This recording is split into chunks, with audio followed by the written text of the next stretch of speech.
इस वक्त सुबह के 6 बजे हैं। आज मंगल है, रजब की 17 और जुलाई की 5 तारीख। ये रेडियो पाकिस्तान है।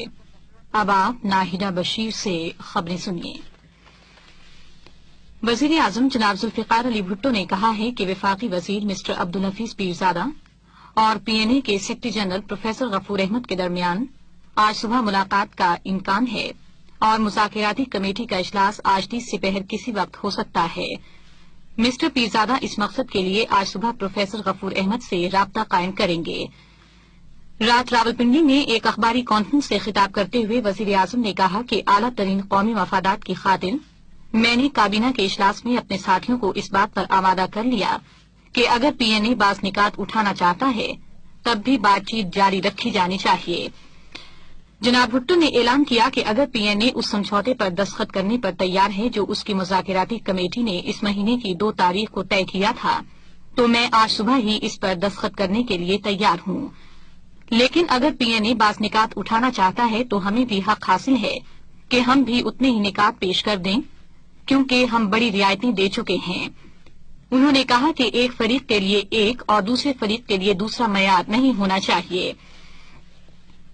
वजीर आजम ने कहा कि हुकूमत और पीएनए के दरमियान तवील मुज़ाकरात के बाद हफ्ते को जो समझौता तय पाया था, अब चूंकि पीएनए ही उस पर फिर बातचीत करना चाहता है, इसलिए अब किसी ताखीर की जिम्मेदारी हुकूमत पर नहीं होगी। जनाब भुट्टो ने कहा कि इसमें कोई शक नहीं कि समझौता इस महीने की 2 तारीख को हो चुका था।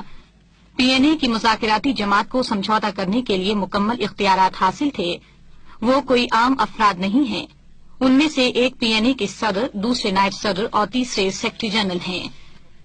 उन्होंने न सिर्फ समझौते की शिकों और दफात पर तफसीली बहस के बाद समझौता किया था, बल्कि उन्होंने समझौते के मुसव्वदे के एक एक लफ्ज पर खुलकर बातचीत की थी। जनाब भुट्टो ने कहा कि पीएनए की मुज़ाकराती जमात हफ्ते के दिन बातचीत के बाद जब वापस जा रही थी तो उसके मेंबरों ने यकीन जाहिर किया था कि मरकजी कौंसिल की जानिब से समझौते की मंजूरी में कोई दुश्वारी नहीं होगी और कहा था कि ये महज ज़ाब्ते की कार्रवाई होगी। वजीर आजम ने इस बात की तरफ भी इशारा किया कि अगर पीएनए की मुज़ाकराती जमात को समझौता करने का इख्तियार न था तो फिर ये जरूरी था कि मुज़ाकरात में समझौते की एक एक शिक पर इत्तेफाक हो जाने के बाद पीएनए कौंसिल से इसकी मंजूरी ली जाती और फिर बातचीत आगे बढ़ाई जाती। उन्होंने कहा कि ये उसूल की बात है कि बातचीत में जब किसी नुक्ते को मंजूर या मुस्तरद कर दिया जाए तो फिर उसे दोबारा नहीं छेड़ा जा सकता। वजीर आजम ने कहा कि ये एक उसूल की बात है कि बातचीत के दौरान जब किसी बात को मंजूर या मुस्तरद कर दिया जाए तो फिर उसे दोबारा नहीं छेड़ा जा सकता और इस बात की कोई अहमियत नहीं है कि पीएनए ने अब जो निकात पेश किए हैं वो अहम हैं या नहीं। जो बात अहम है वो ये कि इन निकात के सबब अब समझौते पर फिर बातचीत का सिलसिला शुरू करना होगा। उन्होंने बताया कि पीएनए की मुज़ाकराती जमात इतवार की रात को जब मुझसे मिलने आई तो उसके एक मेंबर ने मुझसे कहा था कि कुछ और निकात पेश करते हुए अब खुद उन्हें शर्म आ रही है। उन्होंने कहा कि मैं उनका नाम नहीं लेना चाहता क्योंकि मैं उनका बड़ा एहतराम करता हूं।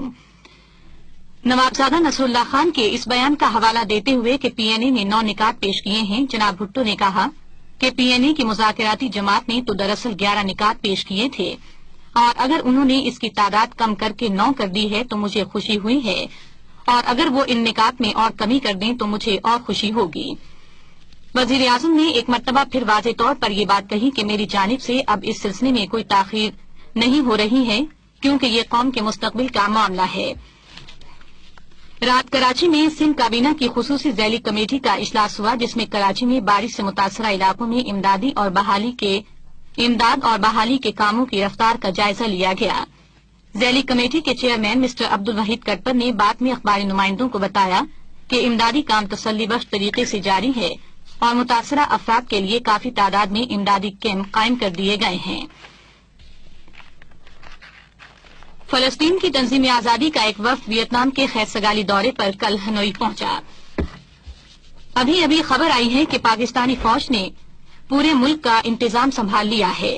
फौज के एक तर्जुमान ने बताया है कि पीपीपी के तमाम लीडर, जिनमें वजीर आजम भुट्टो भी शामिल हैं, और पीएनए के लीडर हिफाजती हिरासत में ले लिए गए हैं। खबरें खत्म हुई।